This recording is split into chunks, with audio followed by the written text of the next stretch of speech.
നിങ്ങൾ ഡിവോഴ്സായി അല്ലെങ്കിൽ നിങ്ങൾ സെപ്പറേറ്റഡ് ആയി എന്നറിയുമ്പോൾ കുറേ കഴുകന്മാർ നിങ്ങൾക്ക് ചുറ്റും കറങ്ങാൻ തുടങ്ങും.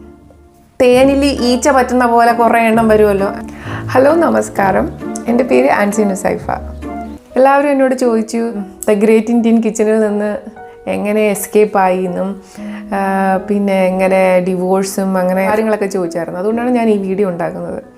അപ്പോൾ നമ്മുടെ ഇന്ത്യയിലെ ഡിവോഴ്സ് റേറ്റാണ് ലോകത്തിലെ ഏറ്റവും കുറവ് ഡിവോഴ്സ് റേറ്റ്. അതിന് കാരണം എല്ലാവരും ഭയങ്കര സ്നേഹത്തോടെയും സന്തോഷത്തോടെയും ജീവിക്കുന്നതുകൊണ്ടല്ല. അതിൻ്റെ മെയിൻ കാരണം സോഷ്യൽ സ്റ്റിഗ്മ. നമ്മളൊരു ഡിവോഴ്സിയാണ് അല്ലെങ്കിൽ സെപ്പറേറ്റഡ് ആണ് അല്ലെങ്കിൽ ഡിവോഴ്സ് ചെയ്യാൻ ശ്രമിക്കുകയാണ് എന്നൊക്കെ അറിയുമ്പോൾ നമ്മുടെ സൊസൈറ്റിയെല്ലാം നമ്മളെ ട്രീറ്റ് ചെയ്യുന്ന ഡിഫറൻസ്, അതൊക്കെ കാരണമാണ് മെയിനായിട്ട് ഡിവോഴ്സ് റേറ്റ് ഇന്ത്യയിൽ കുറവായിരിക്കുന്നത്. അതിനെപ്പറ്റി ഞാൻ കൂടുതൽ ഇപ്പോൾ പറയാം. പിന്നെ രണ്ടാമത്തെ കാര്യം എന്ന് പറഞ്ഞു കഴിഞ്ഞാൽ, ഈ ഡിവോഴ്സ് എന്ന് പറയുന്നത് പെട്ടെന്ന് നടക്കുന്ന ഒരു കാര്യമല്ല. നമ്മുടെ ജുഡീഷ്യൽ സിസ്റ്റം ഒച്ചിനേക്കാൾ സ്ലോ ആയതുകൊണ്ട് 10 വർഷം പിടിച്ചാലും ഡിവോഴ്സ് കിട്ടാത്ത കേസുകളൊക്കെ ഉണ്ട് എന്നുള്ളതാണ് സത്യം. മ്യൂച്വൽ കൺസെൻറ്റ് ഇല്ലാതെയുള്ള ഡിവോഴ്സസ് ഭയങ്കര പാടായതുകൊണ്ടാണ് മെയിനായിട്ട് ഡിവോഴ്സ് നടക്കാത്തത്. നിങ്ങളിപ്പോൾ ഭയങ്കര ഒരു അബ്യൂസീവായിട്ടുള്ള ഒരു റിലേഷൻഷിപ്പിലാണ്, അപ്പം നിങ്ങൾക്ക് ഡിവോഴ്സ് ചെയ്യാൻ ആഗ്രഹമുണ്ട് എങ്കിൽ കുറേ കാര്യങ്ങൾ വിചാരിക്കാനുണ്ട്. അത് അത്ര ഈസി അല്ല എന്നുള്ളതാണ് ഫസ്റ്റ്. ഇപ്പോൾ സോഷ്യൽ സ്റ്റിഗ്മ അല്ലെങ്കിൽ സൊസൈറ്റി ട്രീറ്റ് ചെയ്യുന്ന ഡിഫറൻസ് അതൊന്നുമല്ല ഞാൻ പറയുന്നത്.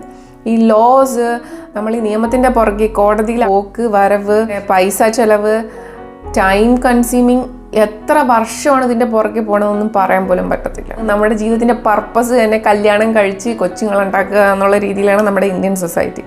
അപ്പം അതുകൊണ്ട് തന്നെ കല്യാണം എന്നുള്ളതൊരു ദൈവികമായ ഒരു ആക്ഷനായിട്ടും, അതുകൊണ്ട് ഡിവോഴ്സ് എന്ന് പറയുന്നത് എന്തോ ഭയങ്കര മോശമായ കാര്യമായിട്ടൊക്കെയാണ് ആൾക്കാർ കാണുന്നത്. പക്ഷേ ഒരുപാട് മനുഷ്യർക്ക് ഡിവോഴ്സ് എന്ന് പറഞ്ഞൊരു ബ്ലെസ്സിങ് ആണ്. ഒരു നരകം പോലത്തെ ഒരു ജീവിതത്തിൽ നിന്ന് സ്വർഗത്തിലേക്ക് വരാനാണ് പലർക്കും ഡിവോഴ്സ് എന്ന് പറയുന്നത്. നിങ്ങളെന്തോ നല്ല ആൾക്കാരല്ല എന്നുള്ള രീതിയിൽ അല്ലെങ്കിൽ ഐസൊലേറ്റ് ചെയ്യുന്നു. ഈവൻ ഒരു വീട് റെൻറ്റിന് എടുക്കാൻ പോയ കഴിഞ്ഞാൽ ഡിവോഴ്സ് ചെയ്യണമെന്ന് അറിഞ്ഞു കഴിഞ്ഞാൽ റെൻറ്റിന് കിട്ടാൻ പാടായിരിക്കും. പിന്നെ കല്യാണങ്ങൾക്കൊക്കെ നിങ്ങളുടെ ഫ്രണ്ട്സിനെയൊക്കെ കല്യാണത്തിന് വിളിക്കുന്നു, അല്ലെങ്കിൽ നിങ്ങളുടെ റിലേറ്റീവ്സിനെയൊക്കെ കല്യാണത്തിന് വിളിക്കുന്നു, എന്നിട്ട് നിങ്ങളെ വിളിക്കത്തില്ല, അല്ലെങ്കിൽ അങ്ങനത്തെയൊക്കെ ഓരോരോ കാര്യങ്ങളുണ്ടാവും.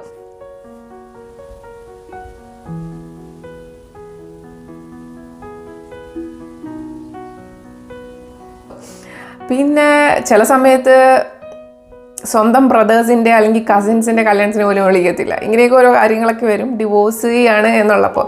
അപ്പോൾ നമ്മുടെ ഈ സൊസൈറ്റി ഈ ഡിവോഴ്സിനെ കാണുന്നത് എന്തോ ഒരു alien സംഭവമായിട്ടാണ്.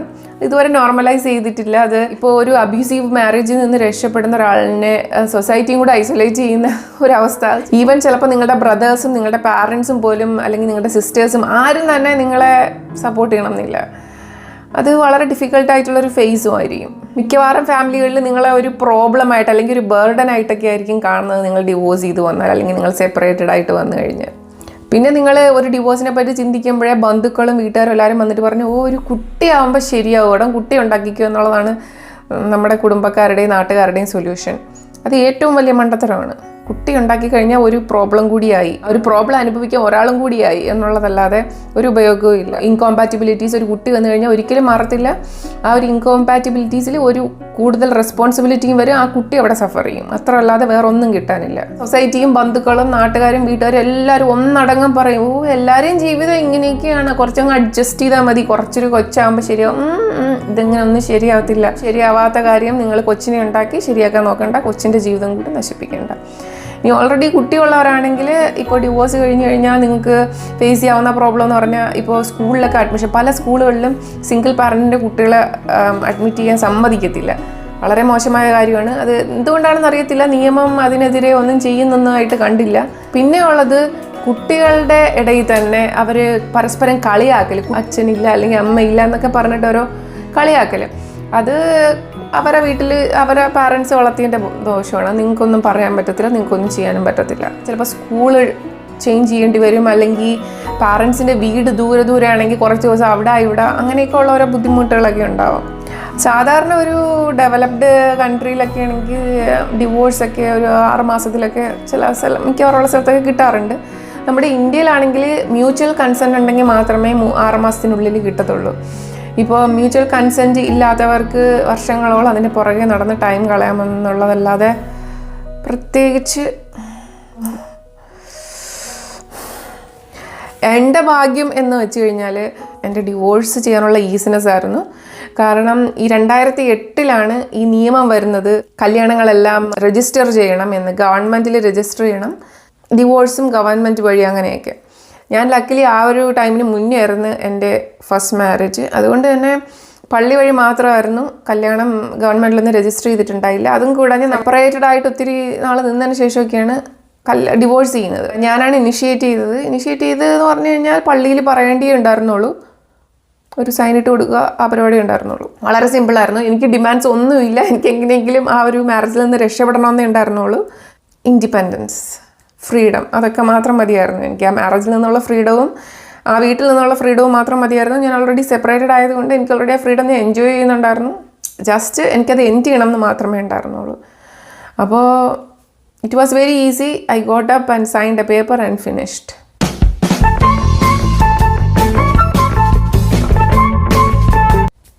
It was super easy. അതുപോലെ അല്ല ഇപ്പോഴത്തെ നിയമങ്ങൾ. ലീഗലിയൊക്കെ മാരീഡ് ആണെങ്കിൽ, ഇപ്പോൾ പള്ളിയിലായാലും, ഇപ്പോഴത്തെ നിയമം അനുസരിച്ച് പള്ളിയിലായാലും എവിടെ ആയാലും അത് ലീഗലി രജിസ്റ്റേർഡ് ആണ്. മിക്കവാറും ഇപ്പോഴത്തെ ഒരു ഇത് വെച്ചിട്ട് ഒരു ലോയറൊക്കെ ഇല്ലാതെ ഡിവോഴ്സ് ഒന്നും ഈസി ആയിട്ട് നടക്കുമെന്ന് എനിക്ക് തോന്നുന്നില്ല. പിന്നെ മ്യൂച്വൽ കൺസെൻറ്റോട് കൂടിയാണെങ്കിൽ മാത്രം ഭയങ്കര ഈസി ആയിരിക്കും. ഇപ്പോൾ രണ്ടുപേർക്കും ഡിവോഴ്സ് ചെയ്യാൻ താല്പര്യം ഉണ്ടെങ്കിൽ വളരെ ഈസി ആയിട്ട് അത് ക്ലോസ് ചെയ്യാൻ പറ്റും. ഇപ്പം ഞാൻ ഈ ഡിവോഴ്സിൻ്റെയും സെപ്പറേഷൻ്റെയും അഡ്വാൻറ്റേജൊക്കെ ഒന്ന് ചെറുതായി ടച്ച് ചെയ്തെങ്കിലും യഥാർത്ഥ പ്രോബ്ലം എന്ന് പറഞ്ഞു കഴിഞ്ഞാൽ, നിങ്ങൾ ഡിവോഴ്സായി അല്ലെങ്കിൽ നിങ്ങൾ സെപ്പറേറ്റഡ് ആയി എന്നറിയുമ്പോൾ കുറേ കഴുകന്മാർ നിങ്ങൾക്ക് ചുറ്റും കറങ്ങാൻ തുടങ്ങും. അവരാണ് ഡേഞ്ചർ. അവരാണ് നിങ്ങളുടെ ലൈഫിലെ ഏറ്റവും സീരിയസ് ആയിട്ടുള്ള പ്രോബ്ലം. ഞാൻ അനുഭവിക്കേണ്ടി വന്ന ഏറ്റവും സീരിയസ് പ്രോബ്ലം അവർ തന്നെയായിരുന്നു. ചിലർ സൗഹൃദം, സുഹൃത്താണ്, അല്ലെങ്കിൽ ചിലർ കരുണ കാണിക്കും, ചിലർ ഇമോഷണൽ സപ്പോർട്ട്, അല്ലെങ്കിൽ പ്രേമം, കാമം അവർ പറയത്തില്ല. ഇത്രയൊക്കെ പറഞ്ഞുകൊണ്ടായിരിക്കും ഇവർ വരുന്നത്. ആക്ച്വലി അവർക്കൊരു ഒരേ ഒരു ഉദ്ദേശമുള്ളൂ, അത് ദുരുദ്ദേശമാണ്. അപ്പോൾ നിങ്ങൾ വിചാരിക്കും, ഇത്രയും നിങ്ങൾ ഡൗൺ ആയിട്ടിരിക്കുന്ന സമയത്ത് ഒരു ഇമോഷണൽ സപ്പോർട്ട് വരുമ്പോൾ നിങ്ങൾ ഒരു അടുക്കാനുള്ളൊരു ചാൻസ് കൂടുതലാണ്, സ്നേഹം തോന്നാനുള്ളൊരു ചാൻസ് കൂടുതലാണ്. പക്ഷേ അവർക്ക് കാമമല്ലാതെ അതിൻ്റെ അപ്പുറത്തോട്ടൊന്നും വേണ്ടിയിരിക്കില്ല. കാമത്തിൻ്റെ അപ്പുറം വേണമെങ്കിൽ അത് പണം മാത്രമാണ്. എൻ്റെ എക്സ്പീരിയൻസ് വെച്ചിട്ടാണ് എനിക്ക് മനസ്സിലായത്.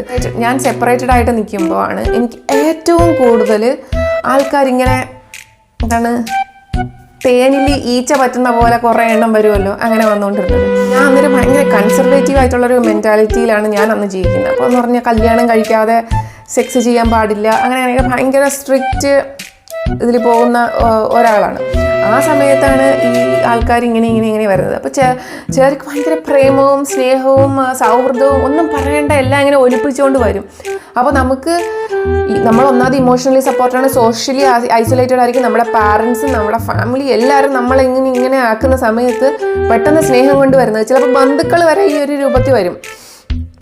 എൻ്റെ അനുഭവത്തിൽ ഒരു ബന്ധുവും വന്നിട്ടുണ്ട്. ഹസ്ബൻഡിന് എന്നോട് സ്നേഹം ഉണ്ടായിരുന്നില്ല, എന്നോട് ഫിസിക്കൽ റിലേഷൻഷിപ്പിന് അധികം താല്പര്യം ഉണ്ടായിരുന്നില്ല, ഒരു കട്ടിലല്ല ഉറങ്ങുന്നത്, സെപ്പറേറ്റ് ആണ്, പിന്നെ അതും കൂടാഞ്ഞ് അമ്മ പ്രശ്നങ്ങൾ, ഇതെല്ലാം കൂടെ കഴിക്കുമ്പം ഇവരാകെ കേൾക്കുന്നത്, അവൾക്ക് അപ്പോൾ സെക്ഷലി ഒന്നും അറിഞ്ഞിട്ടില്ല, അപ്പം നമുക്ക് ഇങ്ങോട്ട് സെറ്റാക്കി കൊടുക്കാം എന്നാണ് ഇവർ കേൾക്കുന്നത്. വേറെന്തിനാണല്ലോ വരുന്നതെന്ന് കാണുമ്പോൾ ഇങ്ങനെ പുഷിങ് അവേ ആവുമ്പോൾ ചിലർ കളഞ്ഞിട്ട് പോകും. പിന്നീട് അവരധികം അടുക്കാനൊന്നും വരത്തില്ല. പക്ഷെ ചിലരുണ്ട്, അവര് ഓക്കെ ഇല്ലെങ്കിൽ അതില്ല, പൈസ എങ്കിലും ഒപ്പിച്ചിട്ടേ പോകുള്ളൂ. എനിക്ക് ഉറപ്പാണ് അതിൽ ഒരാൾ എൻ്റെ സബ്സ്ക്രൈബറാണെന്ന്. അയാൾ ഈ വീഡിയോ കാണുന്നുണ്ടാവും ഇപ്പോൾ, കാരണം എനിക്ക് നോട്ടിഫിക്കേഷൻ വന്നായിരുന്നു നിങ്ങൾ സബ്സ്ക്രൈബ് ചെയ്തപ്പോൾ. ആ 30,000 രൂപ ഇതുവരെ കിട്ടിയിട്ടില്ല കേട്ടോ. പോട്ടെ. അന്നേരം നമുക്ക് പൈസയ്ക്കൊന്നൊരു വാല്യൂ ഉണ്ടായിട്ട് തോന്നത്തില്ല. അന്നേരം നമ്മൾ ഇമോഷണലി ഡൗൺ ആണ്.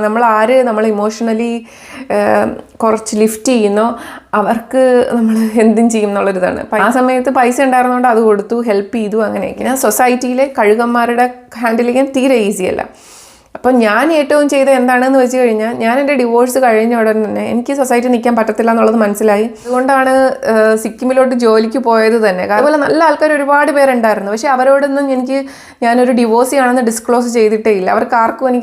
ആർക്കും അറിയത്തില്ല ഞാൻ ഡിവോഴ്സിയായിരുന്നു. കാരണം ഞാനൊരു ഡിവോഴ്സിയാണ് അല്ലെങ്കിൽ സെപ്പറേറ്റഡ് ആണ് എന്ന് പറയുമ്പോൾ എൻ്റെ സൊസൈറ്റിയിൽ നിന്ന് എനിക്കുണ്ടായ ട്രീറ്റ്മെൻറ്റ്, ഈ കഴുകന്മാരുടെ ട്രീറ്റ്മെൻറ്റ്, ഇതെല്ലാം കൂടെ കണ്ടു കഴിഞ്ഞപ്പം ഹൈഡ് ചെയ്ത് വെക്കേണ്ടത് വളരെ ഇമ്പോർട്ടൻ്റ് ആണെന്ന് എനിക്ക് തോന്നി. ഞാനന്ന് വളരെ യങ് ആണ്, 22-23 വയസ്സൊക്കെ ഉള്ളൂ. അപ്പം എൻ്റെ ഒരു സേഫ്റ്റിക്ക് വേണ്ടിയിട്ട്, അല്ലെങ്കിൽ എന്നെ ആരും മോശമായി എന്നോട് പെരുമാറാതിരിക്കാൻ വേണ്ടി, അല്ലെങ്കിൽ എന്നെ കാമക്കണ്ണുകളോടും കഴുകൻ കണ്ണുകളോടും അല്ലെങ്കിൽ പൈസ അടിച്ചു മാറ്റാനുള്ള ഒരു സോഴ്സായിട്ടും എന്നെ കാണാതിരിക്കാൻ വേണ്ടിയിട്ടാണ് ഞാൻ പലപ്പോഴും ഞാനൊരു ഡിവോഴ്സിയാണ് എന്നുള്ള കാര്യം ഒളിപ്പിച്ചു വെച്ചിരുന്നത്. പക്ഷേ ഇപ്പോൾ ഞാൻ എൻ്റെ വീഡിയോസിലൂടെ ഇതൊക്കെ ഷെയർ ചെയ്യും. എൻ്റെ പഴയ ഫ്രണ്ട്സൊക്കെ എന്നെ കോൺടാക്ട് ചെയ്യുന്നുണ്ട്, അവരോടൊക്കെ റീകണക്ട് ചെയ്യാൻ പറ്റുന്നുണ്ട്. ഒരു വലിയ വീഡിയോ ആക്കാൻ താല്പര്യമില്ല, അപ്പം ഞാൻ അടുത്ത പാർട്ടായിട്ട് അടുത്ത വീഡിയോ ആയിട്ട് ബാക്കി ചെയ്യാം കേട്ടോ. പ്രീവിയസ് പാർട്സ് കുറേ ഉണ്ട്. നിങ്ങളുടെ സപ്പോർട്ട് വന്നപ്പം എനിക്ക് സത്യം പറഞ്ഞാൽ കൂടുതൽ ഷെയർ ചെയ്യാനുള്ളൊരു കോൺഫിഡൻസും അതെല്ലാം വന്നു.